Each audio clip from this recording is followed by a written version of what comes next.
Welcome to Red Kingdom Sports. Today I want to discuss a few of the news stories that are out right now. And yeah, there's kind of some crazy news stories. So obviously let's start with the biggest one right now. Bucks receiver Antonio Brown reportedly obtained a fake vaccination card so he can avoid NFL protocols. And that was according to his former chef. Apparently Brown's girlfriend told the chef that in a text that they would pay them $500 if they can get a Johnson & Johnson vaccine card. The chef said he would try, and then they said they would give him $500. Now, this is going to be big for the NFL because if you look at the Aaron Rodgers one, the Packers and the NFL knew that he wasn't vaccinated. That just happened to be a thing where Aaron Rodgers wasn't following protocol. Now, this one, I'm pretty sure, please correct me if I'm wrong, but the Bucks and the NFL thought that Antonio Brown was vaccinated.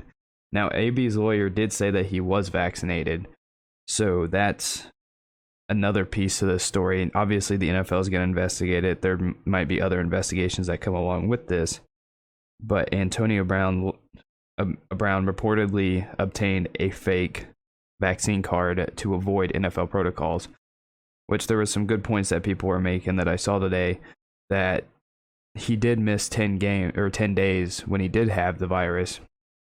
And I think that's only for unvaccinated players, because if you are vaccinated, you just need 2 back-to-back negative tests and then you could come back.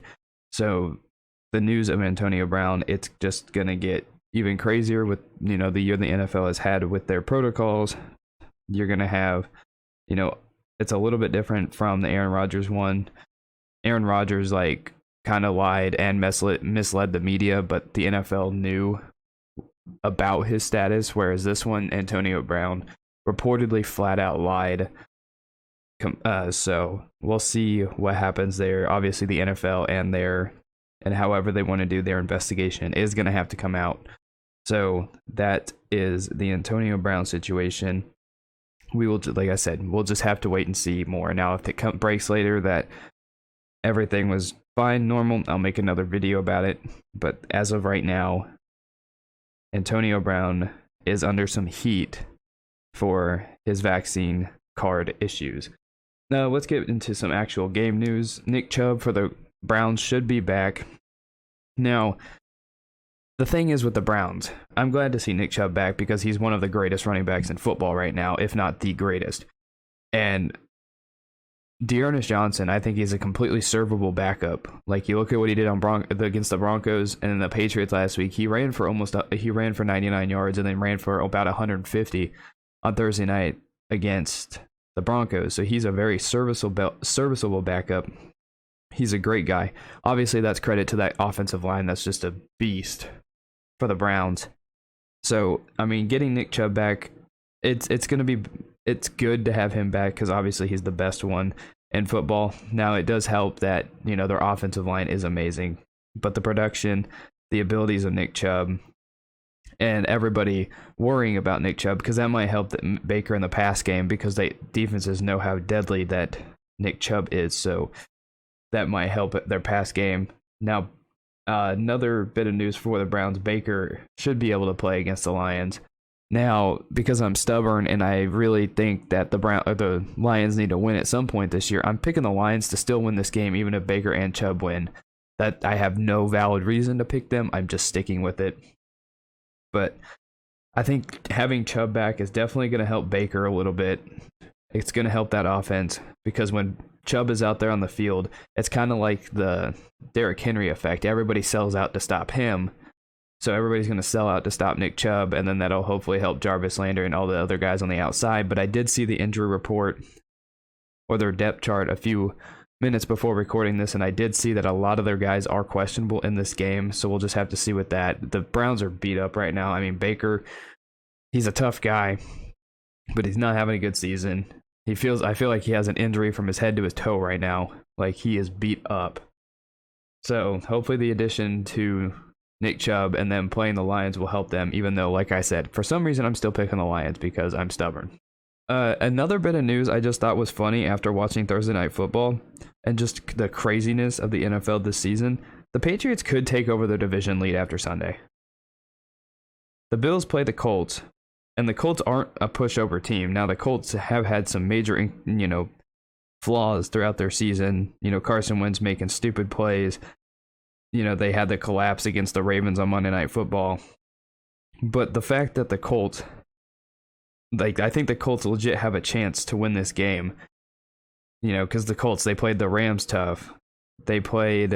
Obviously, they played the Ravens tough and then lost in overtime. And then they've had convincing wins. They dominated the Texans, dominated the 49ers, played the Titans close. That was a game of Carson Wentz wasn't bad. You have them playing the Jets, blowing them out. They had this scare last week. So the Colts, they're a solid team, but they have major flaws. But they're playing up against the Bills, who, after last week against the Jets, got their mojo back. And it looks like the Bills that we knew from last year, who, a couple weeks before that, you had the Dolphins game and the Jaguars game, where they looked a little bit off for most of the game, and then the entire game against the Jaguars. So I think this game is going to be really close. But the fact that the Patriots could be back, because right now, as I'm recording this, the Bills are 6-3, the Patriots are 7-4. The Bills lose to that, they're 6-4, the Patriots are 7-4, and the Patriots take the division lead. That's just crazy to think about. The Patriots had a really slow start to the season. They rack off 5 or 6 wins in a row, and all of a sudden they're back to being a legit contender, in the NFL is going to be terrified again, because now we're going to have to witness another 20 years of the Patriots dominance. So yeah, that I thought, watching Thursday Night Football, and I was looking up the standings last night, and I was just like, well, great.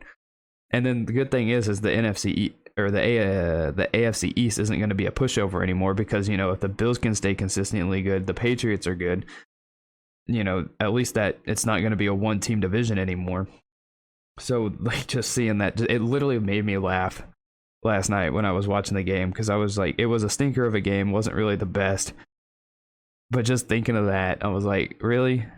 We thought the Patriots crap was over. Bill Belichick just decides to pull a trick out of his hat, and then all of a sudden now the Patriots could literally be leading their division after Sunday. That is just crazy.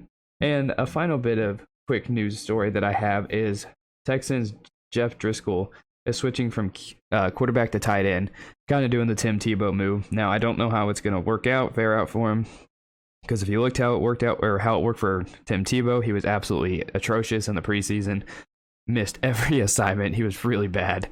I like Tebow and everything, but he's not the best football player ever. He's not that good. I really like Tebow. I really do. He seems like a really nice guy. But man, as a football player, he had that magical run with the Broncos almost, 10 years ago, something crazy like that, where he led him to that magical playoff run. But man, Tim Tebow as a tight end was not good. So hopefully Jeff Driscoll doesn't get, the Tim Tebow bug and just miss blocks and everything else. So I wonder how that's going to go. So yeah, those are the news stories that I have right now. If there's more, I'll make another video later today if I have enough time. So yeah, those are the stories that I found interesting for today. Thank you guys so much for watching. Thank you guys for listening. Give me your thoughts on these situations down below, and I will see you in the next one.